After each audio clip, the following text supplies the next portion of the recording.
Aedas Homes trabajamos para que tu vida en casa sea más bonita. Aedas Homes. Bonita la casa, bonita la vida. José Ramón Iturriaga es gestor de Avante, asesores y del fondo Cabango Delta. Hola José Ramón, ¿qué tal? ¿Cómo estás? Muy buenos días, encantado de poder saludarte. ¿Qué tal? Buenos días, ¿cómo estás? Y con Francisco Uría, es socio responsable de Banca y Mercados de Capitales de KPMG. Hola Francisco, muchísimas gracias por la invitación. Muy buenos días. Por empezar por una pregunta muy genérica, José Ramón, ¿cómo ves estos días a los bancos en la bolsa con todo el ruido que sigue generando la evolución de la pandemia y las provisiones para hacer frente a la morosidad? Bueno, yo creo que el mercado últimamente, no solamente los bancos, se están moviendo a golpe de titular, lo que, como has dicho tú muy bien, sobre la evolución de la pandemia y, bueno, últimamente el incremento de casos con esta llamada quinta ola, pues es lo que está llevando o dirigiendo un poco a los mercados, ¿no? Yo, en cualquier caso, creo que el mercado no está siendo un poco superficial en el análisis, porque ya estamos viendo los países que van por delante en el proceso de vacunación, como este incremento de contagios no se está traduciendo en un fuerte incremento o un incremento similar en el caso de la incidencia hospitalaria, ¿no? Y fallecimientos. Entonces, bueno, a medida que la vacunación sigue avanzando y está avanzando a un ritmo muy fuerte, creo que deberíamos dejar atrás ya pronto los miedos sobre la evolución de la epidemia y volver a centrarnos en los fundamentales que, bueno, como has dicho tú muy bien, pues están, en el caso de los bancos, pues mejorando notablemente este año. Estamos observando que cualquier signo que pueda hacer descarrilar esa recuperación económica está poniendo de nuevo nervioso al mercado. Además de la pandemia, tenemos, claro, otros factores sobre la mesa, como la inflación al alza. Ayer el dato de IPC en Estados Unidos, bueno, pues superó todas las previsiones, hizo saltar de nuevo las alarmas, y las rentabilidades de los bonos vemos que han vuelto a caer hasta niveles de prácticamente inicios de año. Bueno, yo creo que el tema de la inflación, en el caso concreto de los bancos, pues la cuenta de resultados de los bancos es un gran hedge contra la inflación, en tanto que si la curva de tipos, como venía reflejando desde el inicio del año, continúa reflejando ese entorno inflacionista o reflacionista, pues se traslada directamente a la cuenta de los resultados de los bancos, porque tanto en su balance, tanto el activo como el pasivo, están muy ligados a la evolución de los tipos de interés, ¿no? Entonces, bueno, en el caso concreto de los bancos, un entorno inflacionario pues sería buenas noticias. En el caso en general de la bolsa, o de la bolsa española en concreto, que está muy ligada a la evolución del ciclo. No así la otra parte de la bolsa, que es la que lo está haciendo mejor últimamente, que son esas compañías que en el argot se conocen como growth, que, como estáis viendo, están marcando máximos tras máximos todos los días, estos últimos días, como consecuencia de la caída de las tires de los bonos, porque, bueno, son compañías donde su valoración pesa mucho el valor terminal, y en tanto que esa tasa de descuento desciende, pues tienen valoraciones más altas. Pero bueno, yo creo que el episodio de estos últimos días, de estas 2-3 últimas semanas, no debería prolongarse, y deberíamos volver un poco a las dinámicas que hemos visto desde finales del año pasado, cuando conocimos o cuando empezamos a ver la velocidad a la que se iba a vacunar, y que, bueno, que íbamos a dejar atrás este episodio pues rápidamente, aunque da la sensación de que esa meta pues se va retrasando o se va alejando a medida que nos acercamos. Yo creo que esta vez la meta ya la estamos tocando con la punta de los dedos. Curia, KPMG, efectivamente parece que el horizonte de los bancos se ha ido aclarando. No tiene nada que ver, en principio, la situación con la que teníamos hace tan solo unos meses. Pero claro, esas dudas persisten ahora mismo en el mercado. ¿Vosotros cómo lo veis? Francisco, yo creo que tiene algún problema para escucharnos claramente, y nosotros a él, desde luego, no le podemos escuchar. José Ramón, sigo contigo. José Ramón, recuérdanos un poco las primeras posiciones de tu cartera. Sector financiero, entiendo que sigue siendo el que mayor peso específico tiene dentro de tu cartera, de Cabango.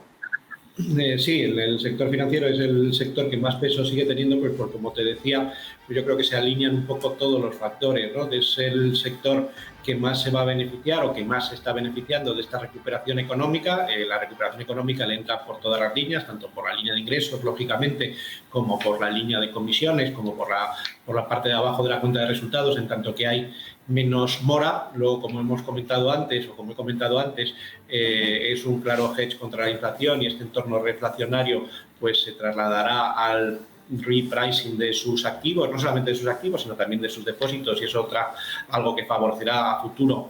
Y por último, o por penúltimo, está el tema de las valoraciones. A pesar de que desde mínimos del año pasado, de finales de octubre, el comportamiento en bolsa ha sido muy bueno, las valoraciones absolutas siguen siendo muy atractivas, ¿no? Un banco como Bankinter o CaixaBank, que son bancos que ya tienen rentabilidades de doble dígito, muy por encima de su coste de capital, estén cotizando claramente por debajo de su valor en libros, pues yo creo que es un claro signo o símbolo de la oportunidad que hay ahí. Y a todo esto el colofón sería pues que ahora mismo nadie lo tiene en cartera, o sea, un sector barato por el viento de cola y que nadie lo tiene en cartera. Bueno, pues yo creo que verde y en botella, ¿no? Que decía aquel, blanco y en botella, no sé cómo era.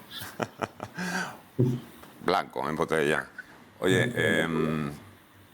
entiendo que estas previsiones un poco de las que estás hablando no incluyen subidas de tipos de interés en Europa hasta dentro de unos años.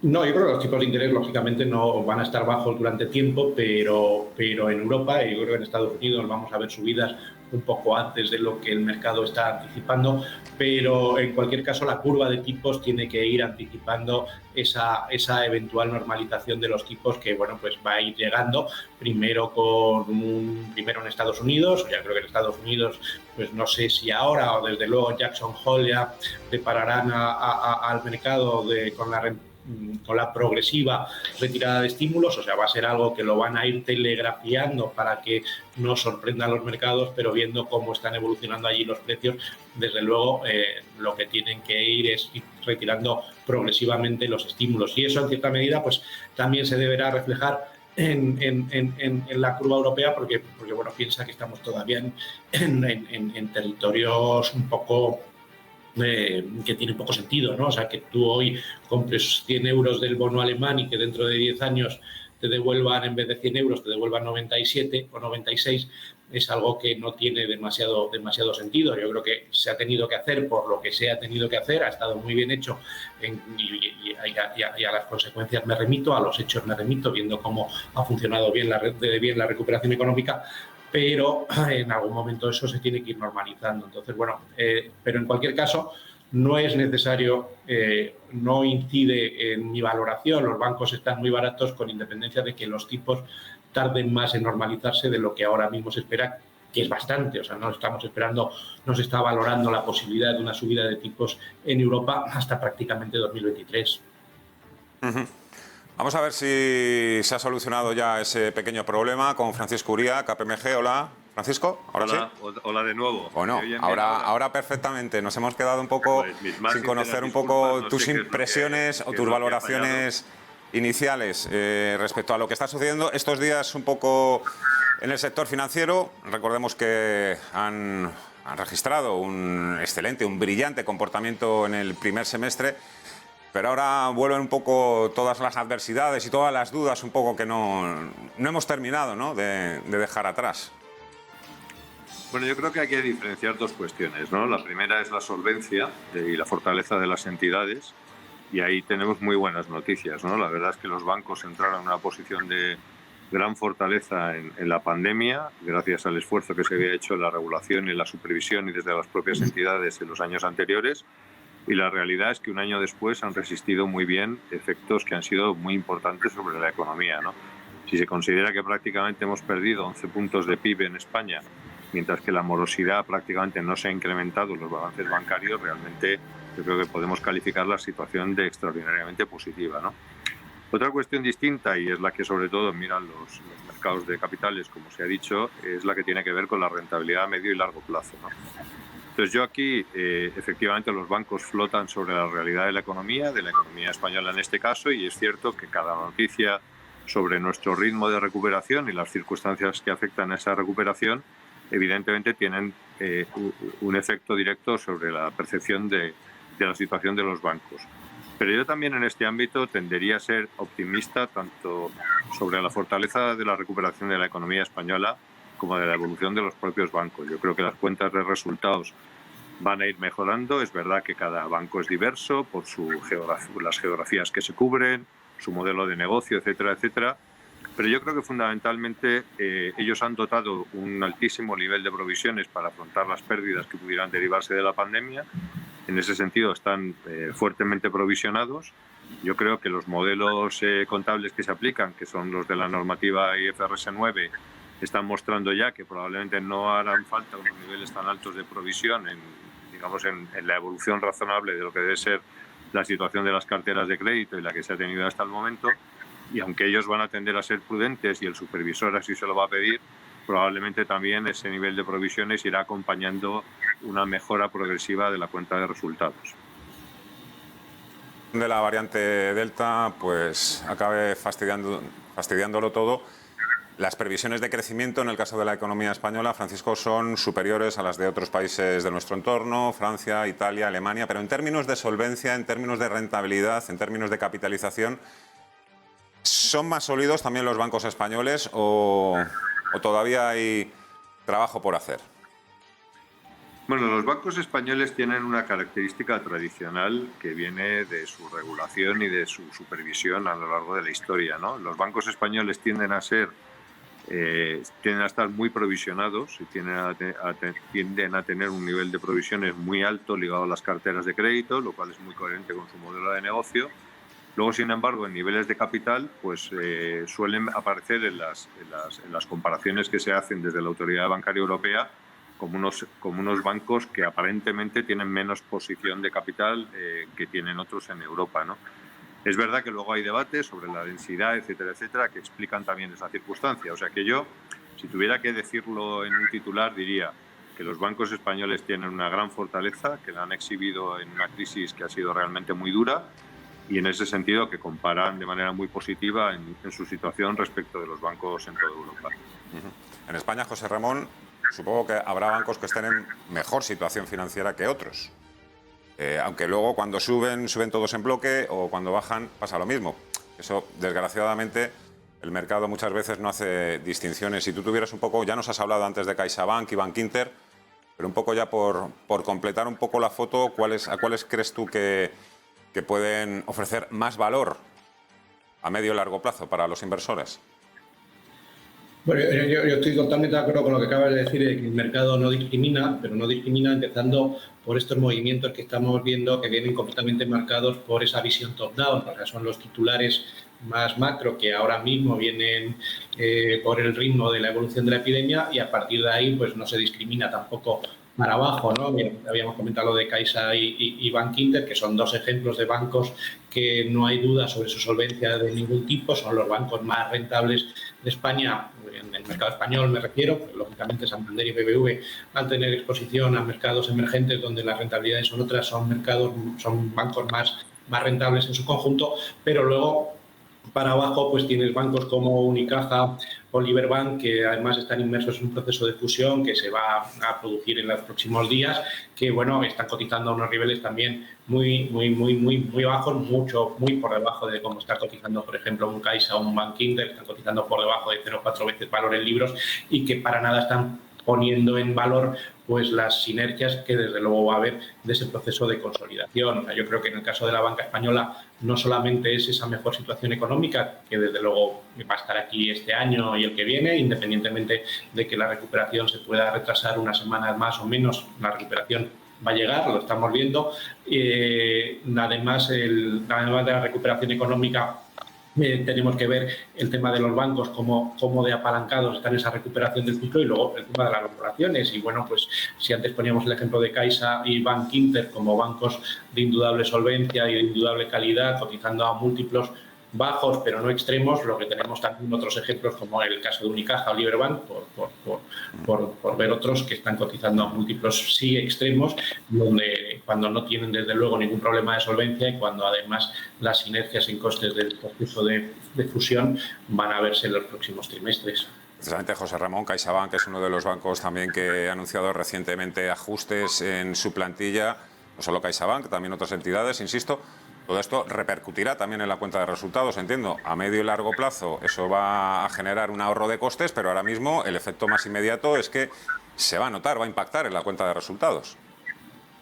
Bueno, en la cuenta de resultados impacta poco porque va contra capital, pero aquí la clave es, para valorar los bancos, es la cuenta de resultados mirando para adelante. Entonces, las reducciones de costes que estamos viendo de forma estructural en la banca, no solamente los bancos que están inmersos en procesos de consolidación, sino también en el resto de la banca, no solamente Caixa, como consecuencia de su absorción de Bankia, ha anunciado un muy ambicioso programa de reducción de costes, sino también BBV en los últimos días, Santander, o sea, todos están en ese proceso de reducción de costes, pero lógicamente la última vuelta de tuerca del proceso de consolidación en el que estamos inmersos ahora mismo en la banca española sirve para acelerarlo, y eso es de forma estructural, que es lo que tenemos que ver a la hora de valorar un banco, ¿no? Estructuralmente, pues eso hace que sean más rentables. Y bueno, eso es lo que les pone en una magnífica situación desde el punto de vista de apalancamiento operativo para cuando esa eventual normalización de tipos de interés llegue. Entonces, bueno, pues hoy estamos más cerca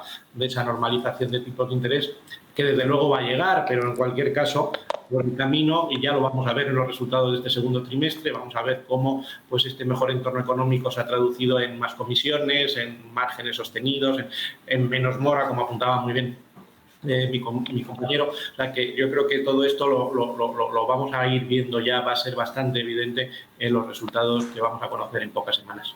Francisco, los bancos de inversión no han dado de momento la espalda al sector financiero, principalmente en Europa, que todavía va un poquito por detrás en Estados Unidos, donde ya las subidas de tipos de interés están prácticamente ya más que empiezan a ser descontadas, mejor dicho.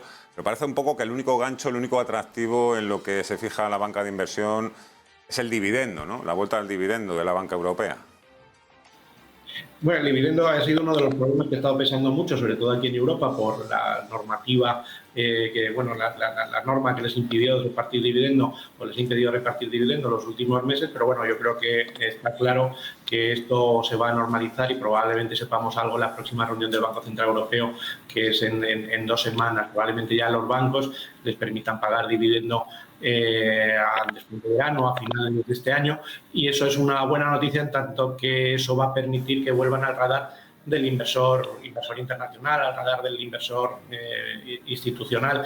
Lógicamente, cuando hay este tipo de trabas, que son trabas que venían justificadas por la enorme crisis que hemos sufrido, y los bancos centrales en su labor precautoria han preferido poner la venda antes que la herida, y prohibieron la posibilidad de repartir dividendos, pero ya que tenemos una foto mucho más completa de cuál va a ser el impacto de esta crisis en la cuenta de resultados, y que en gran medida, o prácticamente todo, o probablemente en algunos casos ya más que de sobra, esté cubierta con las provisiones que se hicieron el año pasado, pues permitan volver a esa normalidad de dividendos, que si miras esas valoraciones, pues va a haber bancos como CaixaBank que van a estar en dividendos pues de dígito alto, o sea, de un single digit alto, que eso, es sintomático de la infravaloración que ahora mismo, a la que ahora mismo cotizan, ¿no? En cuanto al M&A, Francisco, ya sabes que los periodistas nos repetimos muchísimo, pero es inevitable también que te pregunte por si se dan las circunstancias, las condiciones para que sigamos viendo movimientos corporativos en el sector financiero en España. No te pregunto por Europa, porque ahí parece un poco... pues hace unos meses, incluso un año, se especulaba con algún tipo de movimiento paneuropeo, pero parece que poco a poco eso se ha ido desvaneciendo, coincidiendo precisamente con la recuperación del sector. Pero aquí en España todavía se dan las circunstancias. Vemos que el Sabadell todavía continúa solo, y hay otros bancos también un poco que quizás deberían reforzarse, en el sentido de, como se les está un poco señalando, tú vas a ser muy pequeño y no vas a poder continuar a lo largo de los próximos años, con todo el tema de la competencia que hay, tipos de interés bajos. Paco. Francisco. Bueno, el reto para todos los bancos del mundo es un reto realmente global, es recuperar la rentabilidad. Entonces hay entidades que lo harán por sí mismas y que harán su transición digital y las inversiones que tienen que hacer para mejorar su eficiencia y mejorar de esa manera, como digo, la rentabilidad. Y hay otros que, sin embargo, como ya se ha producido en España en algunos casos, verán en la consolidación el mejor camino para ganar esa eficiencia adicional que van a necesitar, ¿no? Y yo creo que los dos caminos son válidos siempre y cuando se parta, como se parte en todos los casos, de unos niveles adecuados de solvencia y, bueno, y de que los accionistas estén cómodos con las decisiones que se están tomando en cada caso, ¿no? Dicho lo cual, es verdad que hay muchas fuerzas que empujan hacia la consolidación, no solo en España. Yo creo que realmente es cierto que las grandes inversiones que se tienen que hacer para cumplir con la nueva regulación, con el cambio tecnológico tan importante que se tiene que producir, etcétera, etcétera, esos y otros factores empujan a los bancos hacia operaciones de integración y no es un fenómeno, como digo, exclusivamente español, ¿no? ¿Pueden producirse otras operaciones en España?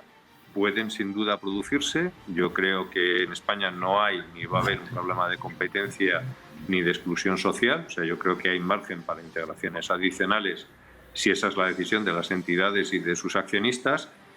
Sería deseable que en algún momento también hubiera integraciones europeas. Creo que desde un punto de vista macroeconómico sería tremendamente positivo. Para eso ayudaría a que se completase de una vez la unión bancaria, que tuviéramos un fondo de garantía de depósitos único en toda Europa, que se eliminaran algunas asimetrías regulatorias que todavía persisten. Pero lo cierto es que aunque el supervisor bancario europeo, el Banco Central Europeo, ha empujado mucho en esa dirección, lo cierto es que a día de hoy pues esas condiciones no se dan, el modelo de negocio, el plan de negocio no está nada claro y está claro, por el contrario, que las sinergias que se buscan y que se alcanzan a través de estas operaciones son mucho más claras y son mucho más rápidas de conseguir en el caso de una consolidación doméstica que en el caso de una consolidación transfronteriza, ¿no? Y esa es la razón por la cual estamos viendo este tipo de operaciones, no solo en España, también en Italia, y no las estamos viendo con carácter transeuropeo. Los que están hoy evitando o impidiendo que la corrección del IBEX 35 vaya a más son precisamente valores del sector financiero. Ahí tenemos en las primeras posiciones de la tabla hoy a compañías como Bankinter, BBV, Sabadell, Santander, CaixaBank. Una cuestión que quiero preguntaros antes de terminar. ¿Qué os parece o qué reflexión hacéis de todos estos comentarios también que se están haciendo en cuanto a salidas a bolsa de algunas fintechs o exchanges de criptodivisas, un poco comparándose con los bancos? Mi capitalización es de 20.000 millones de dólares cuando esto es la suma de este banco, el otro y el de más allá. José Ra.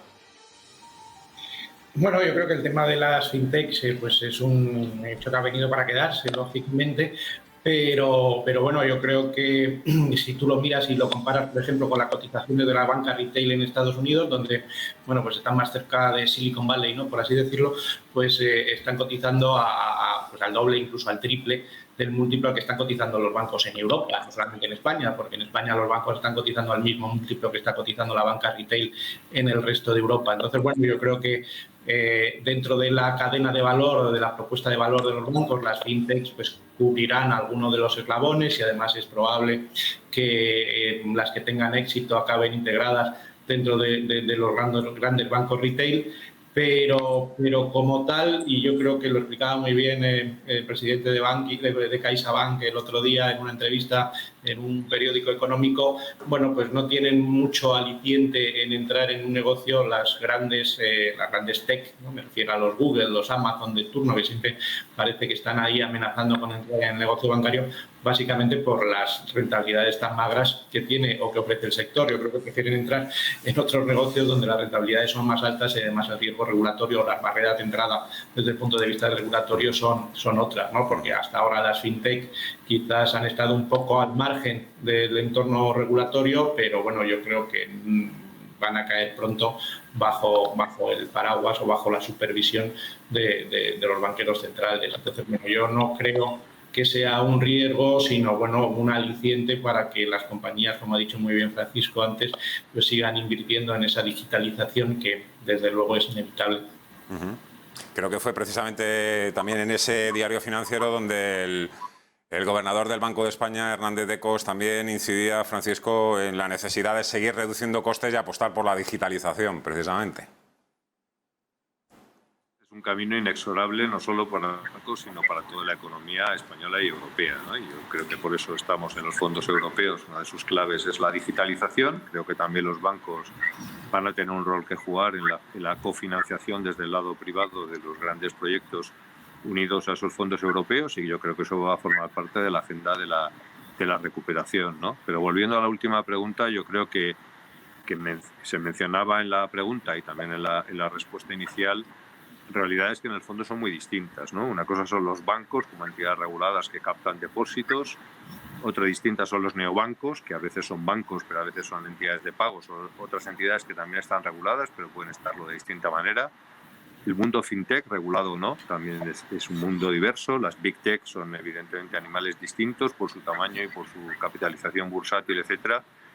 Y desde luego lo que sí separaría claramente es el mundo de los criptoactivos, ¿no? Entonces yo creo que los inversores tienen que ser tremendamente rigurosos en el análisis de las características de cada inversión, de la seguridad, la fortaleza, la supervisión que representa y que hay detrás de cada uno de ellos, los riesgos asociados a cada una de esas inversiones y tener muy claro aquellas inversiones de las cuales digamos que tienen una expectativa de mantenimiento, de no perder la inversión, aunque sea a costa de tener una menor rentabilidad, y aquellas en las que puede tener un componente más especulativo, ¿no? Y yo creo que es muy importante hacer un buen diagnóstico de para qué necesita uno el dinero que está invirtiendo y cuándo lo puede necesitar y qué destino de inversión elige, ¿no?